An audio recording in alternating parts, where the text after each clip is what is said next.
So I'm already starting out with my 3 cups of water in my pan, and I'm going to use a half a cup of flaxseed.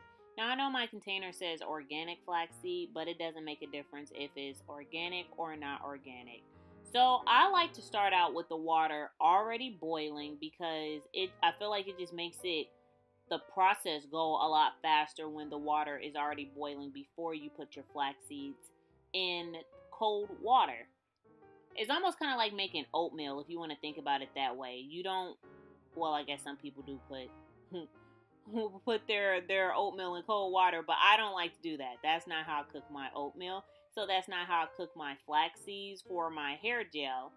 So what I like to do is just give it a stir just to make sure that it's not sticking on the bottom of the pan, and I'll continue to stir for about like 5 minutes. And after 5 to 8 minutes, you're going to start seeing a nice thick consistency. And once it starts getting foamy on the top of the pan and it starts kind of looking like snot, that's how you know your flaxseed gel is ready to be strained out and poured into whatever container that you have.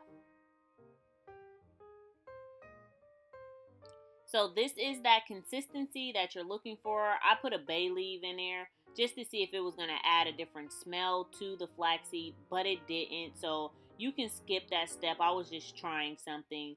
But this is the consistency that you're looking for. And what you want to do is turn your fire off and get your container. This is how you're going to make big batches of flaxseed gel for people that have hair that is very long and thick. Only a cup or even 2 cups of flaxseed gel doesn't go all the way through your hair. I know I use 4 cups of flaxseed gel.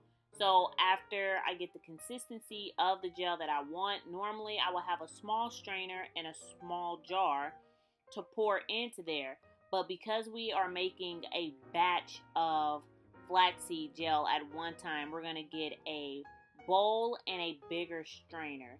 So with this recipe, you don't need the stocking. You don't need to worry about burning your hands. All you need is the pot, a bowl, and this strainer and a spoon. That's it. You don't have to worry about the stocking and pulling at the stocking and trying to get every bit of gel out. This is the easiest, most effective, most recent way that I do my flaxseed gel. This is the way that I have learned how to do it when we didn't have that many materials and I didn't have stockings. I had to come up with a way of getting the same results for my flaxseed. So here I'm just showing you the consistency of the gel, and I'm going to add it to my mason's jar. And I am going to get a bigger container. You guys are going to see that in another video. But I just wanted to show you guys this mason jar holds 3 cups of whatever you want to put in there. And this gave me about 1 cup. So now I'm just going to take that same flaxseed that I've already just previously used and strained. You guys just see me do that. So now I'm going to take 2 cups of water and just reboil the same flaxseed.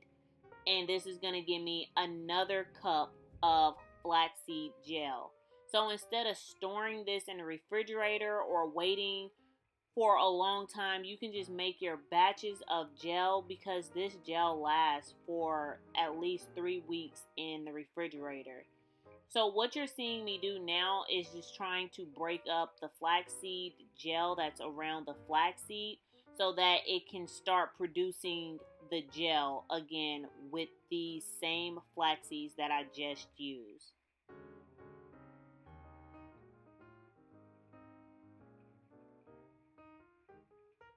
So after all of the flax seeds are released and there's no more clumps in it, the same process is going to take place.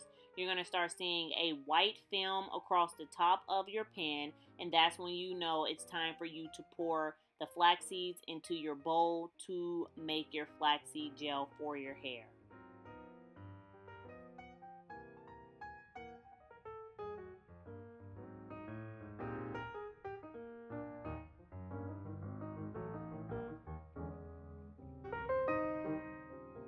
So once again, you guys can see the foaminess is starting to create across the top of the flax seeds and the pan, and now this is how you know it's time to pour the flaxseed gel into the bowl.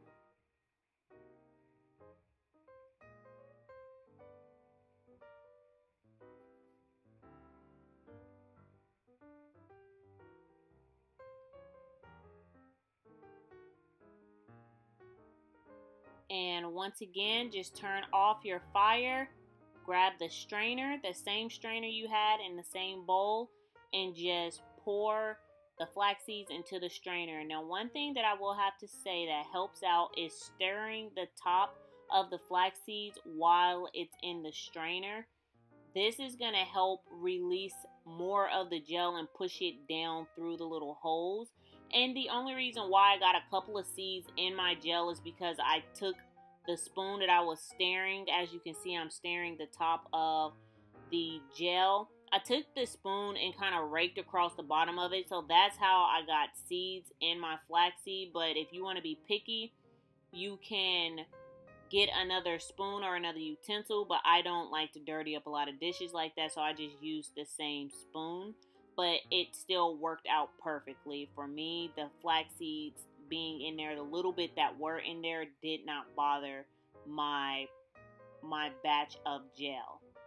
So once again, I'm just going to show you that I'm using the same flax seeds and I'm pouring it right back into that same pot, and I'm going to make more flaxseed. This is the last time that I will do this. So if you have a lot of hair or you just need a lot of gel, you can repeat this process 5-6 times. However much gel you need, you can just keep making more and more and more gel. This container was only $1.99 for my flax seeds, and I've already gotten more use out of these flax seeds than actually going to buy a container of gel from the store. And I will have to say, this is very moisturizing. These flax seeds are very moisturizing, and you guys know how I don't like wash and goes, but these flax seeds actually gave me great definition, and I got a video coming up next to show you guys the definition that the flax seeds gel gave me. So this is the last time that I'm going to kind of strain this mixture in there and put it in my jar. Now, before I put this last mixture in my jar, I like to add my essential oils in there. I add rosemary oil, about 10 to 15 drops of rosemary oil, and I add vitamin E oil, and I also add peppermint oil sometimes, but I use the vitamin E oil to act as a preservative, and I also like the rosemary oil because it helps stimulate your scalp. Sometimes I put peppermint oil in there because it's an oil that helps stimulate your scalp as well. And these mixtures of oils absolutely make your hair smell really good. And I also put argan oil in there.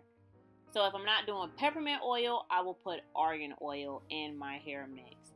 This smells so good, you guys. Like, this is one of my go-to gels that I do like to use throughout my hair. I don't feel horrible because I'm adding a lot of gel to my hair because it's all natural and it's a lot more healthier. But please stay tuned to see how I use this gel. And I also have 2 different ways I use this gel. So please stay tuned for those videos. So as you can see, my whole jar is full and I still have some gel left in the bowl. So I'm just going to kind of stir this up and mix the essential oils a little bit that was in the middle. But I did take this gel and pour it into a bigger mason jar.